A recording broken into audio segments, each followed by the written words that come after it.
Nicola Sturgeon is set to reap the rewards of a £700 million war chest to bolster the Scottish National Party campaign to launch a second independence referendum. The news comes as a host of energy giants have signed multi-million-pound contracts to build energy farms. The money comes from an auction to triple the UK's offshore wind power. Shell, BP and Scottish Power want to build more floating and fixed turbines but face opposition from fishermen and conservationists. The move presents a test for UK planning laws, with a potential clash between the race towards net zero carbon emissions and the need to protect wildlife. Energy giants including Shell, BP and Scottish Power have agreed to pay £700 million collectively for the right to build 25 gigawatts of offshore wind around Scotland, both floating and fixed turbines. According to auction results announced on Monday, projects are expected to bring in about £25 billion investment in Scottish supply chains and put the UK at the forefront of nascent floating offshore wind technology. Nicola Sturgeon, Scotland's First Minister, said it was hard to overstate the importance of the auction results for Scotland, which will bring massive economic benefits for the country. Projects now face the often lengthy processes of securing planning permission and grid connections. However, experts have previously warned that such non-financial barriers are among the biggest barriers to rolling out offshore wind. Chris Stark, Chief Executive of the Climate Change Committee, which advises the UK government on climate policy, said, "In theory, the advantage of offshore wind is that consenting should be easier, but this will be an interesting test of that. One of the key consenting issues is the impact on wildlife offshore. The consenting regime is now really frontline now when it comes to net zero. If that starts to be a barrier, then we will start to see what looks at the moment to be a very good news story becoming a drag on net zero overall. So all eyes are on that consenting procedure. Authorities will need to be well resourced,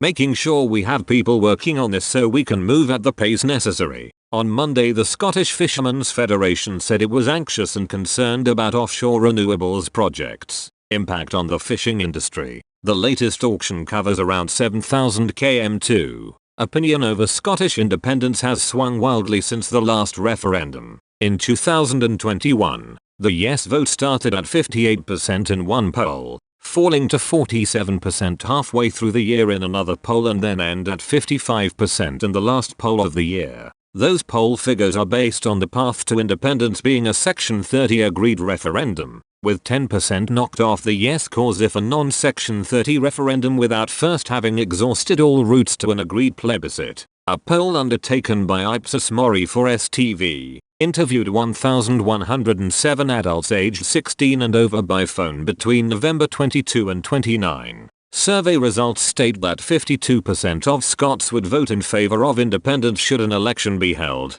with 43% backing no and 4% saying they did not know. Speaking of her desire to force through Indy 2, Ms Sturgeon, speaking to Scotland Tonight, said, "I intend to do everything that is within my power to enable that referendum to happen before the end of 2023, and we will set out exactly what that means in terms of the date of introduction of legislation when we've taken the detailed decisions around that, but more importantly, well, it's not more importantly because obviously enabling the referendum was important, but actually what I think is much more exciting as we come out of the pandemic, and certainly the acute phase of the pandemic, are the opportunities that come with Scotland being independent." Ms Sturgeon has previously pledged to hold Indy 2 in 2023 as long as the pandemic allows it to be run safely. Speaking to the SNP's conference in November 2021, the party leader said, "I will initiate the process necessary to enable a referendum before the end of 2023. Some said that the language used by the First Minister implied a backpedaling on such previous assertions.